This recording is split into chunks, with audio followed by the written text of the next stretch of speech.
All right, class 4 reading today. We are going to continue with the adventures of Paul and Silas in Philippi, but today we're going to read a biblical fiction. Yesterday we read an account of the events in Philippi with Paul and Silas and Luke and Timothy and the events that took place. And then today we're going to read a different view of that story. And this is the character is based on the jailer in the town of Philippi. And we know a few things about that jailer, but the author in this story decided to develop that character, let us know what he was thinking before, during, and after that event in the jail. And it just gives us a different point of view. So, yesterday, in the reading story that we read, Philippi, we had the perspective from Luke, who wrote the book of Acts through the Holy Spirit. So that account was through Luke's point of view. Today we're going to look at that same event through the jailer's point of view. And again, this is fictionalized. The author was using, his or her name is Robin, so it could be him or her. So the author was writing at what they thought the jailer might have been thinking and saying, and developed this character. So even though it's based on some true events in the Bible, it is fictionalized, okay? So before we get started on that, I just want to quickly go through our phonics lesson. It's pretty easy. So remember, yesterday we talked about words that had the schwa and the L sound, ul, right? That upside down E. It can be spelled with lots of different vowel sounds, E, O, A, even U sometimes. And so the schwa sound is just that sound, right? And when we put an N on it, we have the sound un, okay? And un can be spelled in lots of different ways. And when we have it at the end of a word, that is not going to be stressed. That un sound is not stressed. It's not like undo what you just did on the computer. It's not that prefix un, because that has more of a stress to it. But when it comes at the end of the word after a stressed syllable, it just kind of becomes mushy in that sounding, right? Just un. You could say it without even moving your lips very much because the stress is not there. Okay, so we have that sound un, and we can spell it with en. We can spell it with on. We can spell it with an. Okay, so listen, frozen. So the you don't hear it it's just kind of mushed together, right? And the accent or the stress is on frozen.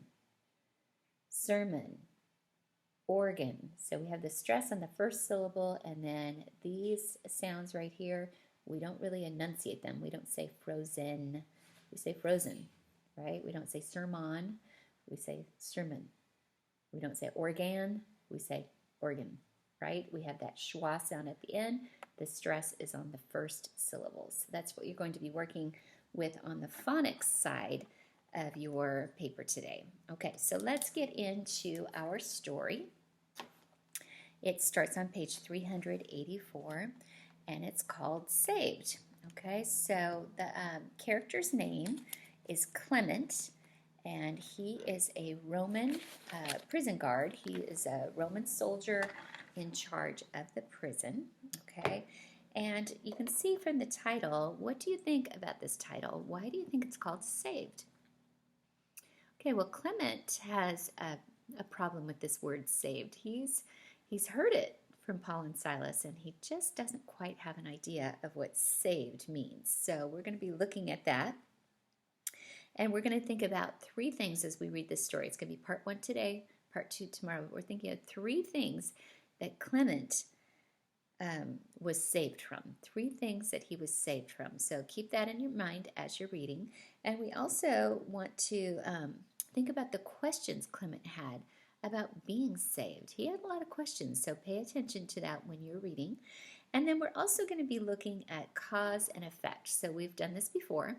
And remember, cause and effect. Effect is something's happening, and the cause is the reason for that. Why did that event happen? Okay, so we are going to look at that. So if you look on page 384, gives the definition of cause and effect.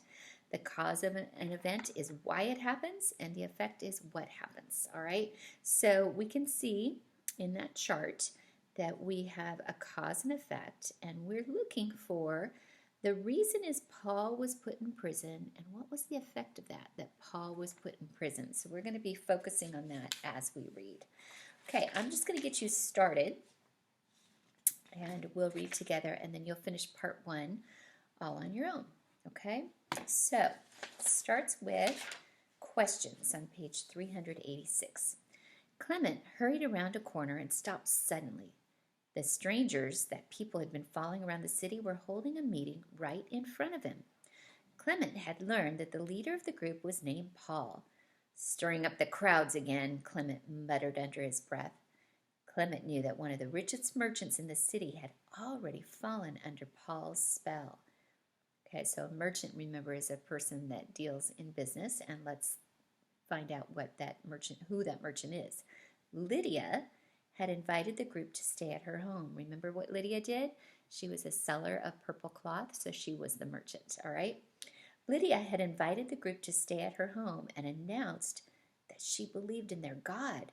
And Lydia was not just worshiping this God along with many other gods of Philippi.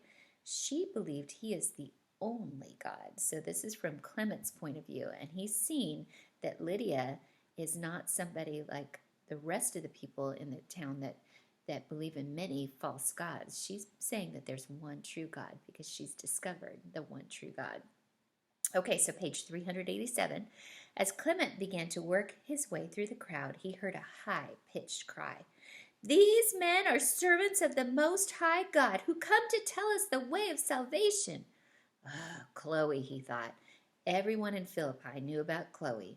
She was possessed by an evil spirit, and her masters had become rich through her work telling fortunes. Clement saw heads turning to look at Chloe. She was making it hard to listen what Paul and the others were saying. Clement heard her call out several more times in the same high, mocking voice.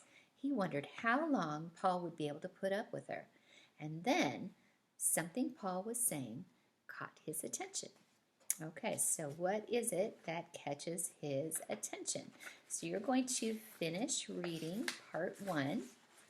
It goes to the end of page 390.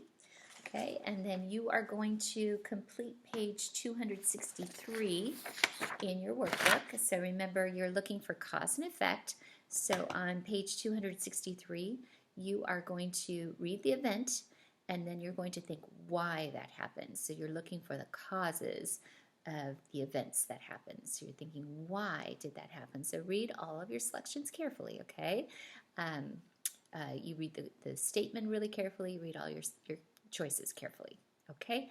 And I think that's it. I think that's it for now, and we'll be discussing this in Bible, and we can discuss some of our comprehension questions in our Hangout today. All right, see you later.